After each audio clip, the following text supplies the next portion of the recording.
নমস্কাৰ বন্ধু বান্ধৱীসকল, আশা কৰোঁ আপোনালোক সকলোৱে ভালে কুশলে আছে। বৰ্তমান মোৰ ভালে। পোনপ্ৰথমে আপোনালোকক সকলোকে মই ধন্যবাদ জ্ঞাপন কৰিছোঁ, কাৰণ মোৰ ভিডিঅ'ই চাই হওক বা মোৰ ফেচবুকতে চাই হওক সকলোৱে মোৰ যোগাযোগ কৰিছে। তাৰ কাৰণে মই অশেষ ধন্যবাদ জ্ঞাপন কৰিছোঁ। আৰু বহুতেও আহিছে, নলবাৰীৰ পৰা, মংগলদৈৰ পৰা আহিছে, পাঠশালাৰ পৰা আহিলে, তাৰ পাছত আপোনালোকৰ বৰপেটাৰ পৰাও আহিছে মোৰ তাতে ছেশ্যন ল'ব, মোৰ হাতেৰে ছেশ্যন ল'বলৈ। আৰু মৰিগাঁৱৰ পৰা আহিলে, আপোনালোকে হয়তো গমেই পাইছে, মোৰ ভিডিঅ'বিলাক চাই আছে। নলবাৰীৰ পৰাও আহিছে। তো তাৰ কাৰণে সকলোকে ধন্যবাদ জ্ঞাপন কৰিছোঁ যে মোৰ হাতেৰে যে আপোনালোকে ছেশ্যনটো ল'ব। তো আৰু এটা কথা ক'বৰ কাৰণেও এই ভিডিঅ'টো বনালোঁ। আপোনালোকে মানে যিবিলাকেতো আহিছে আৰু নলবাৰীৰ পৰাও, ঘগৰাপাৰৰ পৰা বাইদেউ এগৰাকীয়েও মোক ফোন কৰি আছে। তাৰপিছত তেখেতকো মই ধন্যবাদ জ্ঞাপন কৰিছোঁ, কিন্তু মই নিজে টাইম দিব পৰা নাই, তাৰ কাৰণে মই দুখিত। এতিয়া মই ভাবিছোঁ নলবাৰীত আপোনালোকে যিসকলে মোৰ হাতেৰে ছেশ্যন ল'ব বিচাৰি আছে তেখেতসকলৰ কাৰণে মই অকণমান টাইম দিব বিচাৰিছোঁ। কাৰণ মোৰ মাজতে মোৰ ল'ৰা আৰু ছোৱালীৰ পৰীক্ষা আছিল, সেইবাবে মানে আপোনালোকক টাইমটো দিব পৰা নাছিলোঁ।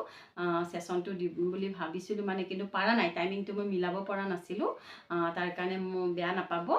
তো এতিয়া মই ভাবিছোঁ নলবাৰী শনি ৰোড পানীগাঁও বুলি ঠাই আছে, ঠাইডোখৰত তাতে মই যাম। আপোনালোকে কণ্টেক্ট কৰিব। তাৰে এজন মোৰ লগৰে আছে, তেওঁকো কণ্টেক্ট কৰিব পাৰে। তেওঁৰ নামটো মই দি দিম, আৰু নাম আৰু কণ্টেক্ট নাম্বাৰটো মই স্ক্ৰীণত দি দিম। আপোনালোকে তেওঁক কণ্টেক্ট কৰি ল'ব, সেইখিনি এৰিয়াৰ তেওঁক কণ্টেক্ট কৰি ল'ব পাৰিব। আৰু কেতিয়া যাম মই তেওঁক কৈ দিম, আপোনালোকে সেই টাইমমতে ল'ব পাৰিব।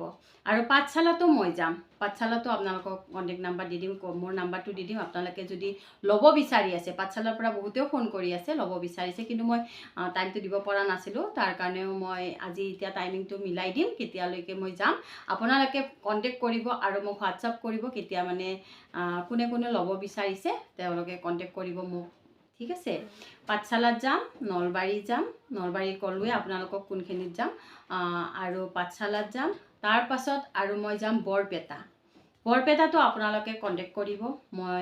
মোক কণ্টেক্ট কৰিলে হ'ল। বৰপেটাৰ যদি তাৰে মানুহখিনি ল'ব বিচাৰি আছে, বৰপেটাৰ পৰা সিদিনা দাদা এজন আহিছিলে, বৰপেটা ৰামপুৰ বুলি কয়, তাৰ পৰা আহিছে, তেখেতসকলেও ল'ব বিচাৰি আছে বুলি কৈছে, মোক ফোন কৰিছে। আৰু কিন্তু মই টাইমিংটো মিলাব পৰা নাছিলোঁ। ৰামপুৰ আৰু বৰপেটাৰ ফালে মই যাম, বৰপেটাৰ ফালেও মই যাম, আৰু ৰামপুৰত সেইখিনিতো মই দিম। তো তাৰো যদি আপোনালোকে ওচৰে পাঁজৰে আছে, যদি মোৰ হাতেৰে ছেশ্যন ল'ব বিচাৰিছে, তেতিয়াহ'লে আপোনালোকে মোক কণ্টেক্ট কৰিব। মই কণ্টেক্ট নাম্বাৰটো দি দিম, আপোনালোকে কণ্টেক্ট কৰিব আৰু মেছেজ কৰিব, হোৱাটছআপ কৰিব। যদি আপোনালোকে যে মই ল'ব বিচাৰোঁ, তেতিয়াহ'লে মোক কণ্টেক্ট কৰিব। তো এইখিনি মই ক'লোঁ। তাৰপিছত আৰু মানে মংগলদৈতো আছে, মংগলদৈৰ পৰা যদি কোনোবাই বিচাৰে, মংগলদৈৰ পৰা মোক এটা ভাইটি আছে মংগলদৈত, তেওঁৰ কণ্টেক্ট নাম্বাৰটো মই দি দিম, তেওঁক কণ্টেক্ট কৰি ল'লে হ'ল। মই কেতিয়া যাম তেওঁক কৈ দিম, তেতিয়াহ'লে আপোনালোকে সেই হিচাপতে আপোনালোকে হোৱাটছআপ কৰিব, কোনে কোনে ল'ব বিচাৰি আছে।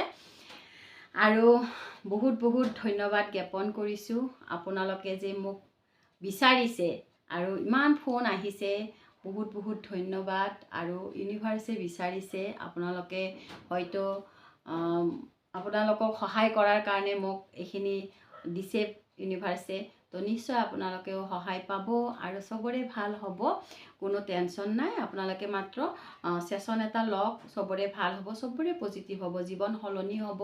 কাৰোবাৰ যদি টোপনি অহা নাই, বা আপোনালোকৰ যদি ডিপ্ৰেশ্যনত ভুগি আছে, বা আজিকালি ল'ৰা ছোৱালীবিলাক অকণমান বিপথে যোৱাটো দেখা পাওঁ, নহয়নে? তেখেতসকলকো ছেশ্যনটো দিব পাৰে। এটলিষ্ট 15ৰ পৰা 17 বছৰ, 18 বছৰ সেইখিনি বয়সতো ল'ৰা ছোৱালীবিলাকক আপোনালোকে ছেশ্যনটো দিয়ক, নিজৰ ল'ৰা ছোৱালীবিলাকক ভালে ৰাখক। মই এটা কথা ক'ব বিচাৰিম, মানে মোৰ নিজৰ অভিজ্ঞতাৰ পৰা ক'ব বিচাৰিম, এইটো একদম মানে মোৰ নিজৰ লগত হৈছে, সেইবাবে আপোনালোকৰ মাজত প্ৰকাশ কৰিলোঁ। মানে মোৰ ল'ৰাক মানে মই ছেশ্যনটো দিছিলোঁ। মোৰ ল'ৰা অকণমান থাকে ন, অকণমান এতিয়া উঠি অহা ল'ৰা, অকণমান খং থাকে, বা কিবা কিবি, সেই কিয় কৈছা, কথা নুশুনে, নহয়নে? তো মোৰ ল'ৰায়ো মানে মই ল'ৰাক ছেশ্যন দিছোঁ। এতিয়া মানে ল'ৰা বহুত শান্ত হৈ গ'ল, বহুত শান্ত তো তাৰ কাৰণে ইউনিভাৰ্চক মই ধন্যবাদ জ্ঞাপন কৰিছোঁ। বহুত চিন্তা হৈ থাকে আমাৰ মাকবিলাকৰ, সদায় চিন্তা নহয়নে, যে ল'ৰাটোক কেনেকৈ ভাল কৰোঁ, কেনেকৈ খংটো কমাওঁ, কেনেকৈ পঢ়াত মনোযোগটো আনাই দিওঁ। তো আপোনালোকে এটা ছেশ্যন দিয়ক, আপোনালোকৰ ল'ৰা ছোৱালী ভাল হৈ যাব। মানে কি তেওঁৰ মানে কনফিডেঞ্চটো বাঢ়িব, পঢ়া মনোযোগটো আহিব, আৰু মই নিজে মানে ফল পাইছোঁ, সেইকাৰণে আপোনালোকৰ মাজত প্ৰকাশ কৰিছোঁ। আৰু এটা মই একদম মানে মোৰ লগত ঘটনা মানে হৈছে, সেইকাৰণে জনাওঁ। মানে মোৰ নিজৰ মাৰ বেমাৰ হৈ আছিলে, জ্বৰ, চৰ্দি, কাহ, একদম মানে বুকত মানে কফটো বহি গৈছিলে। কিন্তু মানে কি হয়, মই ৰাতি যাব নোৱাৰিলোঁ, আমাৰো সংসাৰ থাকে ন, পৰিয়াল আছে। তো মই ৰাতি নগ'লোঁ। মই পিছদিনা ৰাতিপুৱা মই মাৰ তাত গৈ মই মাক ছেশ্যন দিলোঁ। ছেশ্যনটো দিয়াৰ আগতে মায়ে মানে উঠিবই পৰা নাছিলে, ঠিক আছে। যেতিয়া মই ছেশ্যনটো দিলোঁ, মায়ে একদম মোক নিজে গ্লুকন ডি মিলাই কিনে গ্লুকন ডিটো দিলে। ভাল লাগিছে যে মোৰ হাতেৰে দিয়াৰ লগে লগে মা যে ৰিলিফ পাইছে। মই মাক সুধিছোঁ, মা ভাল পাইছানে? মই অলপ ভাল পাইছোঁ, কিন্তু অকণমান বিষটো আছে, মানে মূৰৰ বিষত থাকিব পৰা নাছিলে মা, কিন্তু গোটেই ভাল হোৱা নাছিল। বুজিছোঁ ভাল হৈ যাব, মই কালি আৰু এটা ছেশ্যন দি দিম। তো মই আকৌ নেক্সট দিনা ছেশ্যন দি দিলোঁ। মায়ে এতিয়া সুস্থ, এটা ঔষধ নোখোৱাকৈ মায়ে ভাল হ'ল।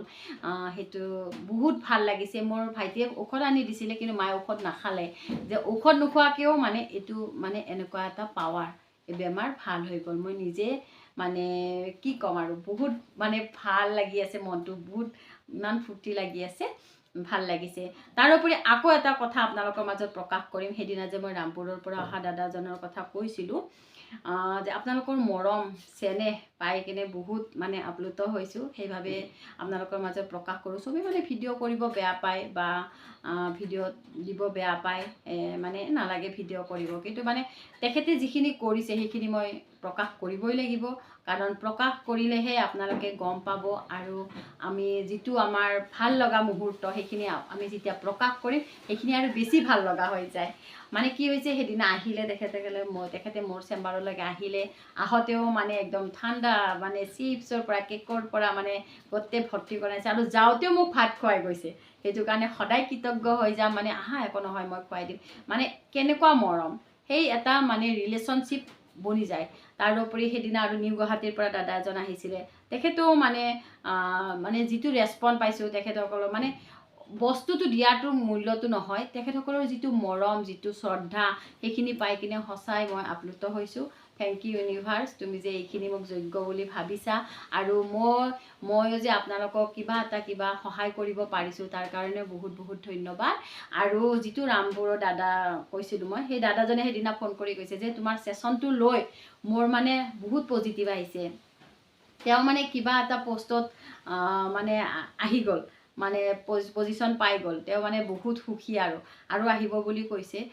তাৰোপৰি সেইকাৰণে মই কৈছোঁ চবৰে ভাল হ'বয়ে হ'ব।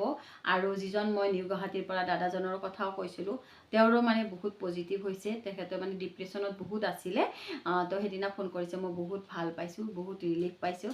সেইটো বহুত ভাল লাগে। আপোনালোকে যেতিয়া ভাল পোৱা বুলি কয় বা মোৰ হাতেৰে ছেশ্যন লৈ যদি ভাল পোৱা বুলি কয়, বহুত মানে ভাল লাগে, আৰু মনটো ক'ব নোৱাৰোঁ কিমান ভাল লাগে, আপোনালোকক প্ৰকাশ কৰি মানে সেই কৰিব নোৱাৰোঁ। তো বহুত ক'লোঁ আৰু আপোনালোকৰ মাজত মোৰ যিখিনি মানে অভিজ্ঞতা, মোৰ যিখিনি এই ছেশ্যন দিয়াৰ এইখিনি সময়, সেই সময়খিনি আপোনালোকৰ মাজত প্ৰকাশ কৰিলোঁ। কোনেনো কি কৰিছে, কোনেনো কি ফল পাইছে, সেইটো কাৰণে কৈছোঁ আপোনালোকে এটা ছেশ্যন লওক। আপোনালোকে যদি কিবা প্ৰব্লেমত ভুগি আছে, সেই প্ৰব্লেমখিনি ছল্ভ হ'ব, অতি সোনকালে ছল্ভ হ'ব, আৰু চবৰে ভাল হ'ব, নে কি কয়? কোনো টেনশ্যন ল'ব নালাগে। আপোনালোকে মানে ডিপ্ৰেশ্যনত থাকিলে প্ৰকাশ কৰিব নোৱাৰে ন, আপোনালোকে প্ৰকাশ কৰিলোঁ আপোনালোকৰ মাজত। আৰু এতিয়া মই নলবাৰীৰ শনি ৰোডৰ পানীগাঁৱৰ হীৰেণ ডেকা, তেওঁৰ নামটো মই প্ৰকাশ কৰি দিলোঁ, হীৰেণ ডেকা। তেওঁক আপোনালোকে কণ্টেক্ট কৰিব, আপোনালোকে হয়তো চিনিয়ে পায়। তো মই যিদিনা যাম আপোনালোকক কণ্টেক্ট কৰা হ'ব। আপোনালোকে কেতিয়া মানে কোনে ল'ব বিচাৰে আপোনালোকে মোক মেছেজ কৰিব, মই হোৱাটছএপ নাম্বাৰটো দি দিম, আপোনালোকে কণ্টেক্ট কৰি ল'ব, ঠিক আছে। তো সকলোৱে ভালে কুশলে থাকক। আজিলৈ আহিছোঁ, নমস্কাৰ।